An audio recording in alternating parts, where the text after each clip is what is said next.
We are back. Hello, hello, hello, everyone. Welcome back to another episode of Today's Weather Tonight. Here, as always, I am your comedian slash meteorologist for the evening, Cloud Hudson. And I am bringing you all of tonight's top vibe stories, top weather stories. All vibes are part of the weather. That's my propaganda here, is that all vibes count as weather. Okay. Let's go ahead and get started with the show, shall we? I've got very little time to go over very much weather.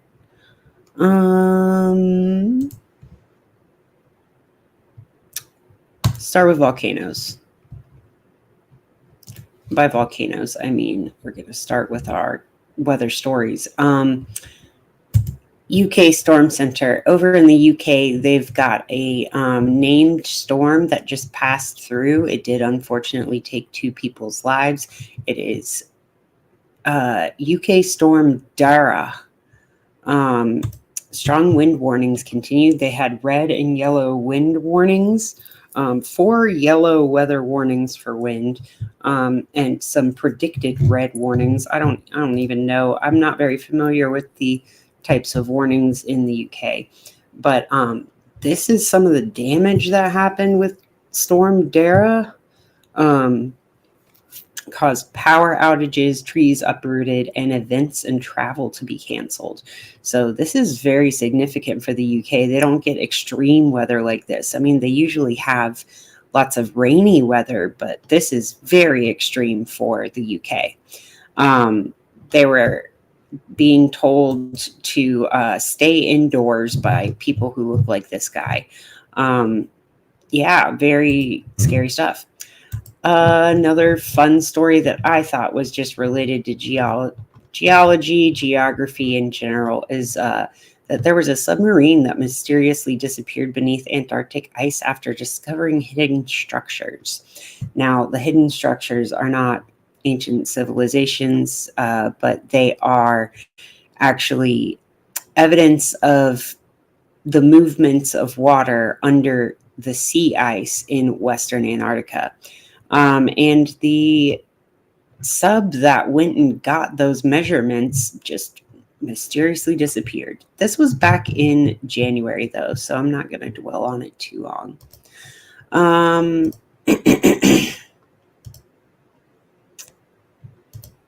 Volcanoes today look pretty similar to yesterday. No big news.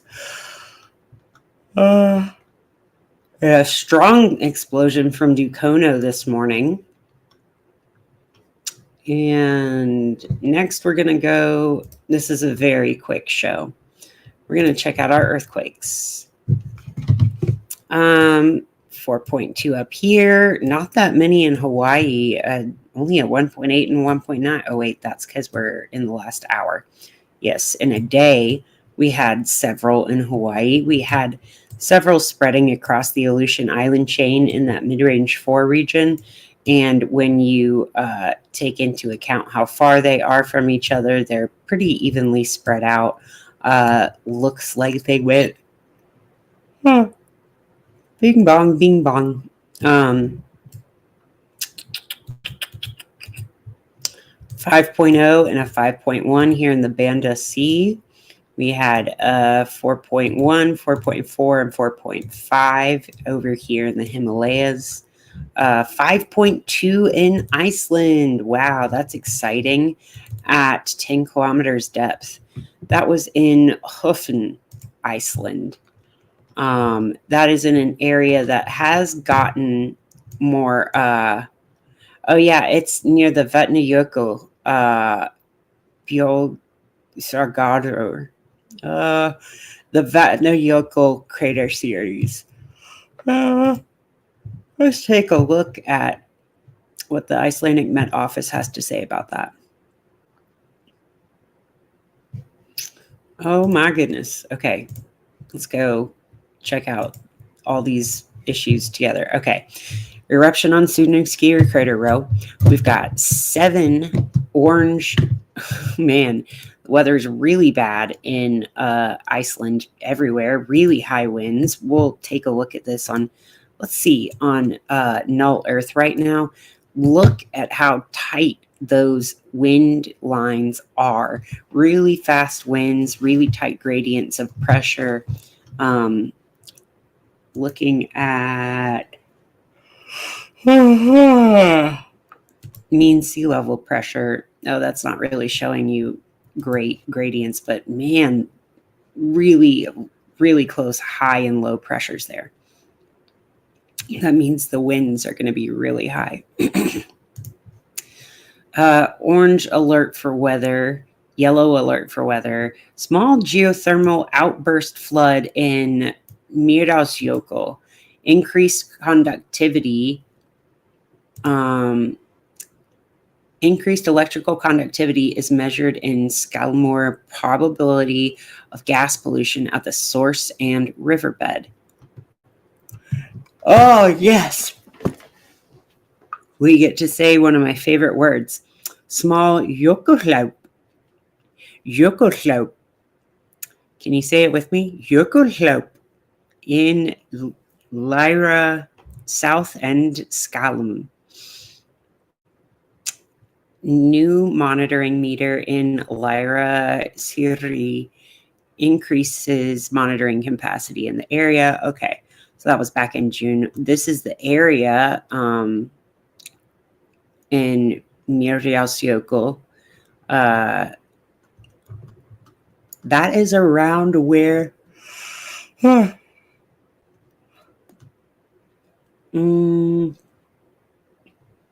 a Jökulhlaup is the flood that happens from below the ice glacier. It's like flood water comes from under the glacier. We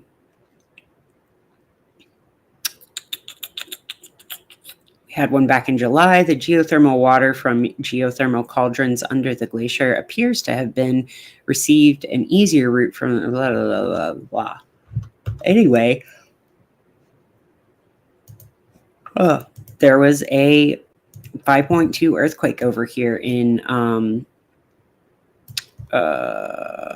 which one did I say it was? The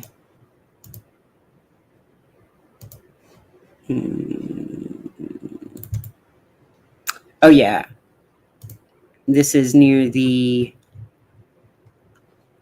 I didn't click on the right one.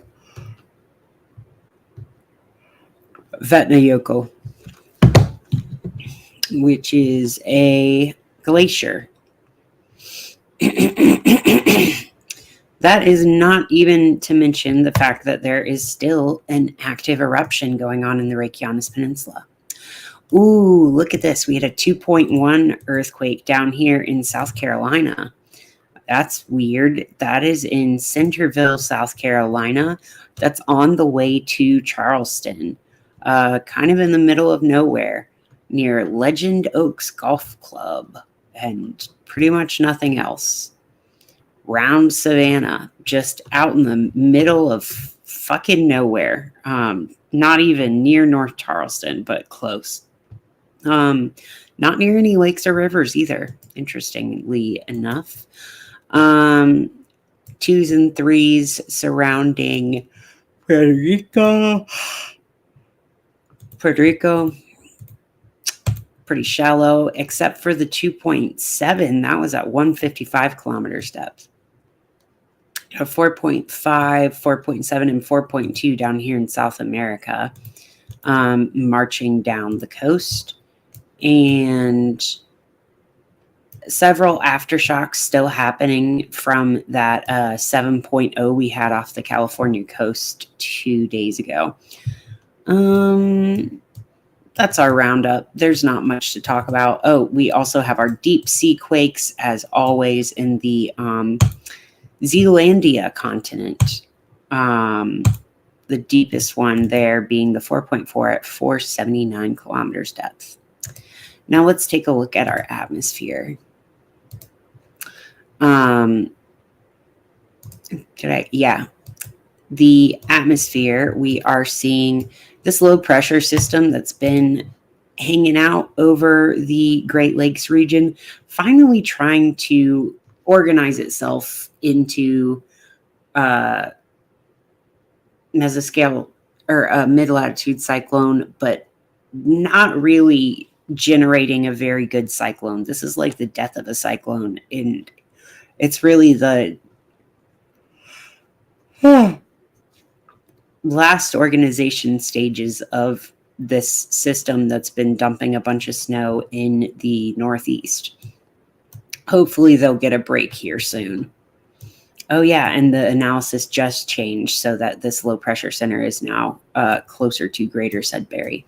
We've still got a system down here in the Gulf of Mexico that is throwing some would-be severe weather into the deep south and Gulf Coast region, but it's not warm enough for this to be scary, severe weather. There's just not enough energy in this cold, wintry atmosphere to get it going in a really lightning-y and tornado-y kind of way. We've also got more weather spilling into the Pacific Northwest. Now, got an occluded front up here. Let's go look at the null Earth I was saying that we were going to look at.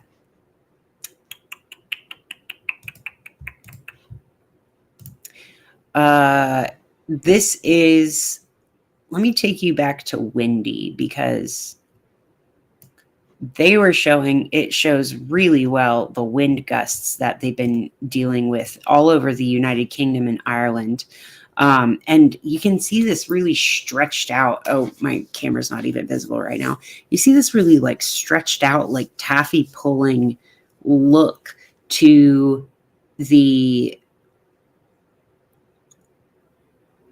high and low pressure systems. They're very north and south oriented, like really stretchy.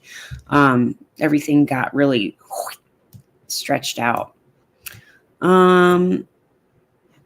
Let's go now to look at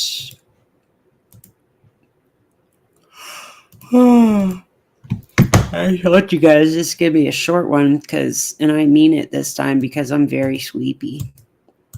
Had a long day at work today. I'm finally got work, which is good. It's very, oh shit. I clicked on the wrong thing.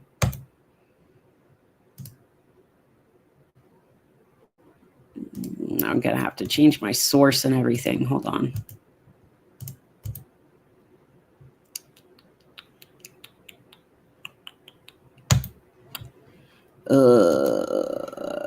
Close too many tabs. Okay, there we go. Oh,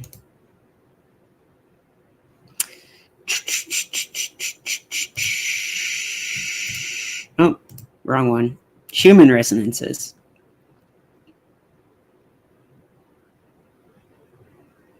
Do we still have all this big high performance out of the Schumann resonances now?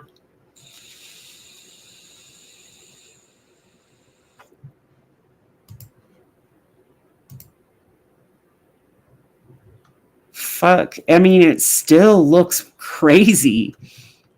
It still looks like weird singing. I don't know what to make of the 20 hertz band that's solidly showing up, but all these other ones are like, this looks like a drum machine on a sonogram, like wild stuff. We've got some low frequencies getting a lot of power in here, but even today during the middle of the day, there was like a huge burst across bands. Let's see if that shows up in the amplitudes. Yeah, look at that big pickup right in the middle of the day. Wow.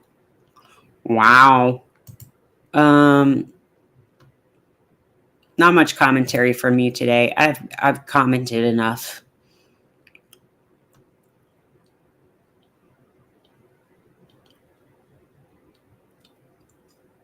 Some days you're a creator and some days you're a consumer. And today I just consumed too much internet to have more of my own thoughts. I have thoughts about the bands around the Earth here. I think that they're waves of interference patterns of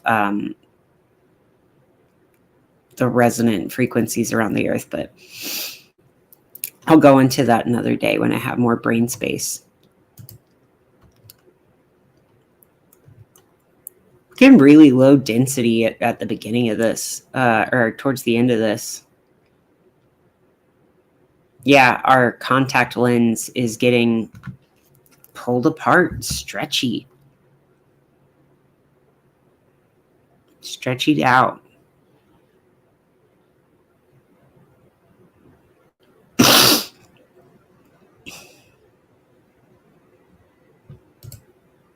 Interesting.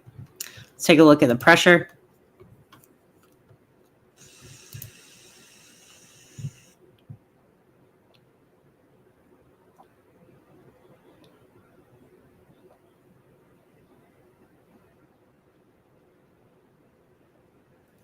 Not too remarkable.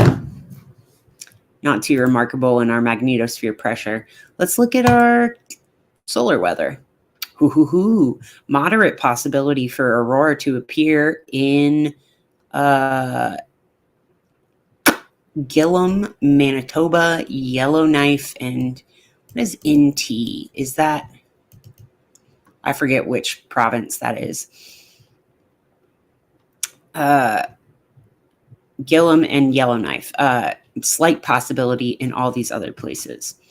Oh, let's see. We had 27 through 34. That's 1, 2, 3, 4, 5, 6, 7, 8.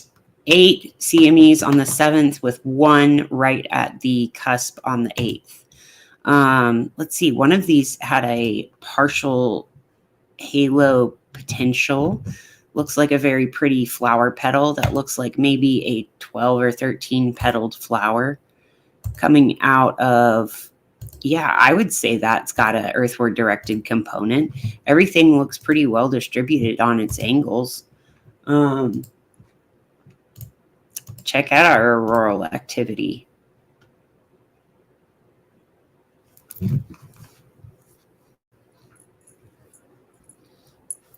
KP index isn't that high, but our storm time index or disturbance storm time index is going down.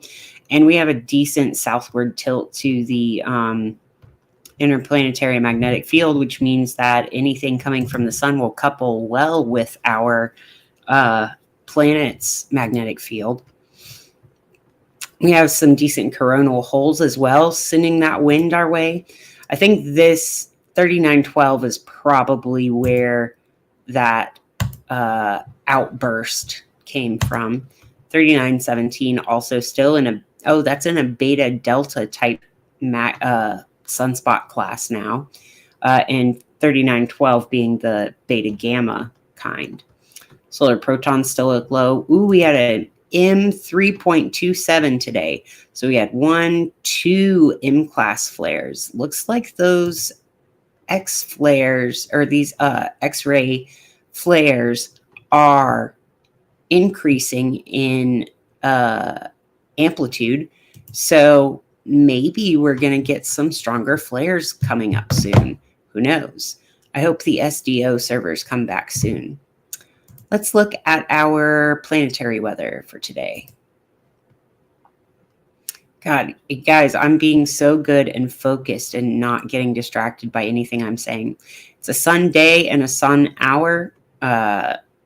Interesting that I did a Saturn day and a Saturn hour last night. I've just been broadcasting late is what's happening. The sun is in Sagittarius. The moon is conjunct Saturn in Pisces. And everything in Pisces is finally direct. So all that Piscean energy finally knows which way it's going outward. We are maybe making more connections with our greater higher spiritual calling, our purpose in life, maybe our dissolving of the boundaries that are falsely imposed in this life of material scarcity and like lack as opposed to abundance. Perhaps abundance is triumphing. Maybe abundance will be triumphant for a little while our Saturn is direct, our Neptune is direct in Pisces, both of them headed towards where they will join in the first degree of Aries next year. Or is it 2026? Coming up. I think it's in 2026. Venus separating from Pluto in Aquarius, but still pretty much conjoined, is still roughly within orb of making a trine to Uranus and Taurus, which is still retrograde. Jupiter's still retrograde, and so is Mercury still retrograde. So Mercury and the Sun are getting further apart from each other now, as they had their conjunction the other day. That is approaching trine to Mars retrograde in Leo. That's our big story now, is that Mars is officially retrograde in Leo, and Saturn is direct. Neptune is direct. Pluto and Venus are direct. These are, I think Mars retrograde is kind of a fun, it's not fun, but it's like much less of a headache for me. I like Mars being retrograde. I had really beneficial connections made the last Mars retrograde when it was in Gemini, and I learned a lot. And I think that this Mars retrograde in Leo is going to be very beneficial too. We also had a Venus retrograde in Leo last year, and that was around Barbenheimer times. And I think that this Mars retrograde in Leo is going to be quite interesting for everyone. Okay.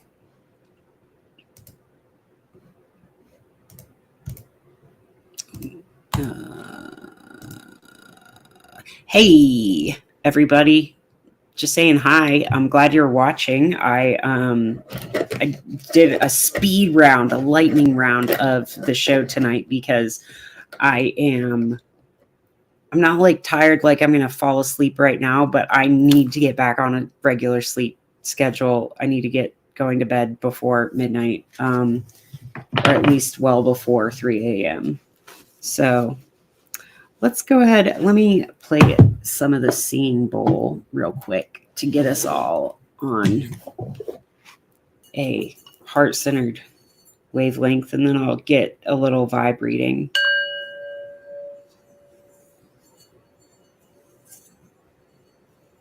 Where'd you go? There we go.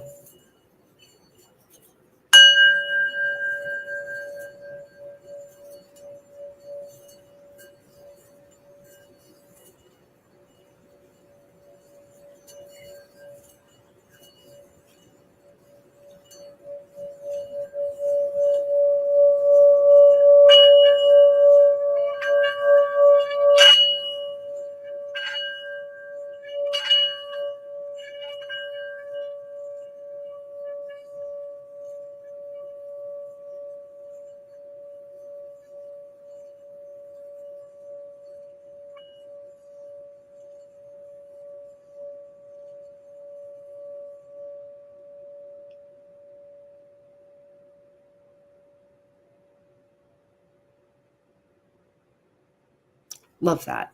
Love that. Okay.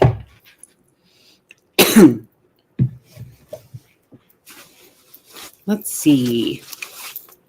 What is the vibe weather coming in from beyond the planetary sphere, beyond like all the physical media that we just reviewed the weather from?